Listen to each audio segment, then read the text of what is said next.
72 ಗಂಟೆಗಳ ಅಂತಿಮ ಎಚ್ಚರಿಕೆಗೆ ಮಣಿಯಿತೆ ಕೇಂದ್ರ ಸರ್ಕಾರ.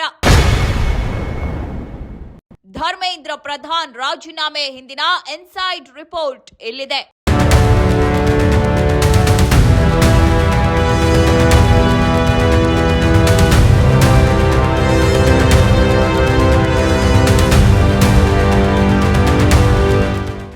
ಶಿಕ್ಷಣ ಸಚಿವ ಧರ್ಮೇಂದ್ರ ಪ್ರಧಾನ್ ಶನಿವಾರ ತಮ್ಮ ಹುದ್ದೆಗೆ ನೀಡಿದ ರಾಜೀನಾಮೆಯು ವಿದ್ಯಾರ್ಥಿಗಳು ಮತ್ತು ಕಾಕ್ರೋಚ್ ಜನತಾ ಪಾರ್ಟಿಗೆ ಸಿಕ್ಕ ಬಹುದೊಡ್ಡ ವಿಜಯವಾಗಿದೆ. ಶುಕ್ರವಾರದವರೆಗೂ ಸಚಿವರೊಬ್ಬರನ್ನ ಕೈಬಿಡುವ ಯಾವುದೇ ಸುಳಿವನ್ನ ಕೇಂದ್ರ ಸರ್ಕಾರ ನೀಡಿರಲಿಲ್ಲ. ಆದರೆ ಕೇವಲ 24 ಗಂಟೆಗಳ ಅಂತರದಲ್ಲಿ ಪ್ರಧಾನ್ ರಾಜೀನಾಮೆ ನೀಡಿದ್ದು ಸರ್ಕಾರ ವಿದ್ಯಾರ್ಥಿಗಳೊಂದಿಗೆ ಮರು ಮಾತುಕತೆ ನಡೆಸಿ ವಾರಗಳ ಕಾಲದ ಬೃಹತ್ ಆಂದೋಲನ ಸುಖಾಂತ್ಯ ಕಂಡಿದೆ. ಇಷ್ಟೊಂದು ಅಲ್ಪಾವಧಿಯಲ್ಲಿ ಇಂಥದ್ದೊಂದು ನಾಟಕೀಯ ಬದಲಾವಣೆಗೆ ಕಾರಣವಾಗಿದ್ದೇನು ಎಂಬ ಬಗ್ಗೆ ಆಂತರಿಕ ವರದಿಗಳು ಕುತೂಹಲಕಾರಿ ಮಾಹಿತಿಯನ್ನ ತೆರೆದಿಟ್ಟಿವೆ.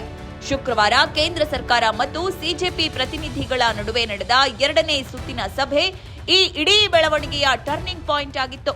ಕೇಂದ್ರ ಸಚಿವರಾದ ಜೆಪಿ ನಡ್ಡಾ ಮತ್ತು ಜಿತೇಂದ್ರ ಸಿಂಗ್ ನೇತೃತ್ವದಲ್ಲಿ ನಡೆದ ಈ ಸಭೆ ಯಾವುದೇ ಒಪ್ಪಂದವಿಲ್ಲದೆ ಬಿಗುವಿನ ವಾತಾವರಣದಲ್ಲಿ ಅಂತ್ಯಗೊಂಡಿತ್ತು ಎಂದು ಮೂಲಗಳು ತಿಳಿಸಿವೆ. ಸಭೆಯಲ್ಲಿದ್ದ ಸಿಜೆಪಿ ನಿಯೋಗದ ನಿಲುವು ಅತ್ಯಂತ ಕಠಿಣವಾಗಿತ್ತು. ಇಬ್ಬರು ಹಿರಿಯ ಸಚಿವರ ಮುಂದೆಯೇ ಕುಳಿತಿದ್ದ ವಿದ್ಯಾರ್ಥಿ ನಾಯಕರು ನಮ್ಮದು ಒಂದೇ ಬೇಡಿಕೆ, ಅದು ಧರ್ಮೇಂದ್ರ ಪ್ರಧಾನ್ ರಾಜೀನಾಮೆ. ಅದರಲ್ಲಿ ಯಾವುದೇ ರಾಜಿ ಇಲ್ಲ ಎಂದು ಖಡಕ್ ಆಗಿ ಸ್ಪಷ್ಟಪಡಿಸಿದ್ರು. ಮೂಲಗಳ ಪ್ರಕಾರ ಸಚಿವರನ್ನ ವಜಾಗೊಳಿಸಲು ಸಿಜೆಪಿ ಸರ್ಕಾರಕ್ಕೆ 72 ಗಂಟೆಗಳ ಡೆಡ್ ಲೈನ್ ನೀಡಿತ್ತು. ಒಂದು ವೇಳೆ ಬೇಡಿಕೆ ಈಡೇರದಿದ್ದರೆ ಜುಲೈ 20ರಂದು ನಡೆದಂತೆಯೇ ಮತ್ತೊಮ್ಮೆ ಬೃಹತ್ ಸಂಸತ್ ಚಲೋ ನಡೆಸುವುದಾಗಿ ಹಾಗೂ ಸರ್ಕಾರ ತಕ್ಷಣ ಸ್ಪಂದಿಸದಿದ್ದರೆ ಈ ಡೆಡ್ ಲೈನ್ ಅನ್ನ ಬಹಿರಂಗವಾಗಿ ಘೋಷಿಸುವುದಾಗಿ ಎಚ್ಚರಿಕೆ ನೀಡಿತ್ತು. ಇದಕ್ಕೆ ಪ್ರತಿಕ್ರಿಯಿಸಿದ ನಡ್ಡಾ ಮತ್ತು ಜಿತೇಂದ್ರ ಸಿಂಗ್ ತಾವು ವರಿಷ್ಠರೊಂದಿಗೆ ಚರ್ಚಿಸಿ ನಿರ್ಧಾರ ತಿಳಿಸುವುದಾಗಿ ಹೇಳಿ ಸಭೆ ಮುಕ್ತಾಯಗೊಳಿಸಿದ್ರು ಹಾಗೂ ಗೃಹ ಸಚಿವ ಅಮಿತ್ ಶಾ ಅವರಿಗೆ ಪರಿಸ್ಥಿತಿಯನ್ನ ವಿವರಿಸಿದ್ರು ಎಂದು ತಿಳಿದು ಬಂದಿದೆ.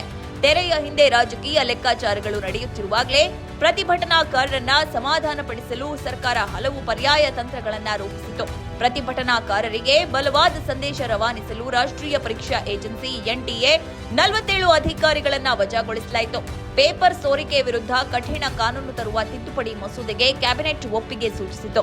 ಶಿಕ್ಷಣ ಕಾರ್ಯದರ್ಶಿಯ ವರ್ಗಾವಣೆ ಮತ್ತು ತ್ವರಿತಗತಿಯ ನ್ಯಾಯಾಲಯಗಳ ಸ್ಥಾಪನೆಯ ಭರವಸೆ ನೀಡಲಾಯಿತು. ಆದರೆ ಈ ಯಾವ ಕ್ರಮಗಳು ವಿದ್ಯಾರ್ಥಿಗಳನ್ನ ತೃಪ್ತಿಪಡಿಸಲಿಲ್ಲ. ಧರ್ಮೇಂದ್ರ ಪ್ರಧಾನ್ ರಾಜೀನಾಮೆ ಹೊರತುಪಡಿಸಿ ಬೇರಾವ ಷರತ್ತಿಗೂ ಸಿಜೆಪಿ ಒಪ್ಪಲಿಲ್ಲ. ಶನಿವಾರದ ಕ್ಷಿಪ್ರ ಬೆಳವಣಿಗೆಗಳು.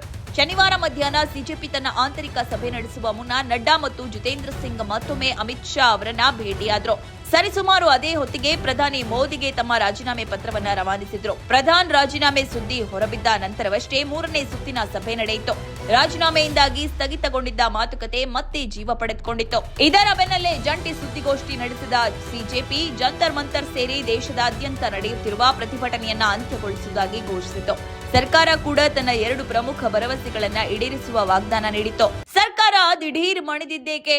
ಹಿಂದೆ ನಡೆದ ಸಿಎಎ ಅಥವಾ ಕೃಷಿ ಕಾಯ್ದೆ ವಿರೋಧಿ ಹೋರಾಟಗಳಿಗಿಂತ ಈ ಆಂದೋಲನ ಸಂಪೂರ್ಣ ಭಿನ್ನವಾಗಿದೆ ಎಂಬುದನ್ನ ಸರ್ಕಾರ ಅರಿತಿತ್ತು. ಇದು ಯುವ ಜನತೆ ಮತ್ತು ವಿದ್ಯಾರ್ಥಿಗಳು ಮುನ್ನಡೆಸುತ್ತಿರುವ ಚಳುವಳಿಯಾಗಿದ್ದು ಭವಿಷ್ಯವನ್ನು ರೂಪಿಸುವ ಪೀಳಿಗೆಯೊಂದಿಗೆ ನಿರಂತರ ಸಂಘರ್ಷಕ್ಕಿಳಿಯುವುದು ರಾಜಕೀಯವಾಗಿ ಭಾರೀ ಬೆಲೆ ತೆರಬೇಕಾಗುತ್ತೆ ಎಂಬ ಆತಂಕ ಸರ್ಕಾರಕ್ಕಿತ್ತು. ಮತ್ತೊಂದೆಡೆ ಸಂಸತ್ತಿನ ಲೆಕ್ಕಾಚಾರವೂ ಇದರ ಹಿಂದಿತ್ತು. ಪ್ರಸ್ತುತ ನಡೆಯುತ್ತಿರುವ ಮುಂಗಾರು ಅಧಿವೇಶನದಲ್ಲಿ ಕ್ಷೇತ್ರ ಪುನರ್ವಿಂಗಡಣೆಗೆ ಸಂಬಂಧಿಸಿದ ಪ್ರಮುಖ ಸಂವಿಧಾನ ತಿದ್ದುಪಡಿ ಮಸೂದೆಯನ್ನ ಸುಗಮವಾಗಿ ಅಂಗೀಕರಿಸುವ ಗುರಿ ಸರ್ಕಾರಕ್ಕಿದೆ. ಪ್ರಧಾನ್ ರಾಜೀನಾಮೆಯಿಂದ ವಿಪಕ್ಷಗಳ ಕೈಯಲ್ಲಿದ್ದ ಬಹುದೊಡ್ಡ ಅಸ್ತ್ರವನ್ನ ಕಸಿದುಕೊಂಡಂತಾಗಿತ್ತು. ಅಧಿವೇಶನ ಸುಗಮವಾಗಿ ನಡೆಯಲಿದೆ ಎಂಬುದು ಸರ್ಕಾರದ ಲೆಕ್ಕಾಚಾರ. ಮೋದಿ ಆಡಳಿತದಲ್ಲಿ ಅತಿ ಅಪರೂಪದ ಹೆಜ್ಜೆ. 2014ರಲ್ಲಿ ನರೇಂದ್ರ ಮೋದಿ ಪ್ರಧಾನಿಯಾದಾಗಿನಿಂದ ಸಾರ್ವಜನಿಕರ ಪ್ರತಿಭಟನೆಯ ಒತ್ತಡಕ್ಕೆ ಮಣಿದು ಸಚಿವರೊಬ್ಬರು ರಾಜೀನಾಮೆ ನೀಡಿದ್ದು ಅತ್ಯಂತ ವಿರಳ. 2018ರಲ್ಲಿ ಮೀಟು ಆರೋಪದಡಿ ಎಂಜೆ ಅಕ್ಬರ್ ರಾಜ್ಯ ಸಚಿವ ಸ್ಥಾನಕ್ಕೆ ರಾಜೀನಾಮೆ ನೀಡಿದ್ದು ಬಿಟ್ರೆ ಇದೀಗ ಪ್ರಧಾನ್ ಅವರದೇ 2ನೇ ಬಹುದೊಡ್ಡ ನಿರ್ಗಮನ. ಆದರೆ ಅಕ್ಬರ್ ಮೇಲಿದ್ದಂತೆ ಪ್ರಧಾನ್ ಮೇಲೆ ಯಾವುದೇ ವೈಯಕ್ತಿಕ ಆರೋಪಗಳಿರಲಿಲ್ಲ.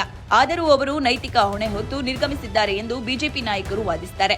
ಅದೇನೇ ಇದ್ರೂ ವಿವಾದ ಭುಗಿಲೆದ್ದ ತಕ್ಷಣವೇ ಪ್ರಧಾನ್ ಅವರಿಂದ ರಾಜೀನಾಮೆ ಪಡೆದಿದ್ರೆ ವಾರಗಳ ಕಾಲ ನಡೆದ ಬೃಹತ್ ಪ್ರತಿಭಟನೆ ಸರ್ಕಾರದ ಮೇಲಿನ ಸಾರ್ವಜನಿಕ ಆಕ್ರೋಶ ಮತ್ತು ರಾಜಕೀಯ ಹಾನಿಯನ್ನ ಮೊದಲೇ ತಪ್ಪಿಸಬಹುದಿತ್ತು ಎಂಬ ಮಾತುಗಳು ಈಗ ಸರ್ಕಾರದ ಆಂತರಿಕ ವಲಯದಲ್ಲಿ ಕೇಳಿ ಬರ್ತಾ ಇವೆ.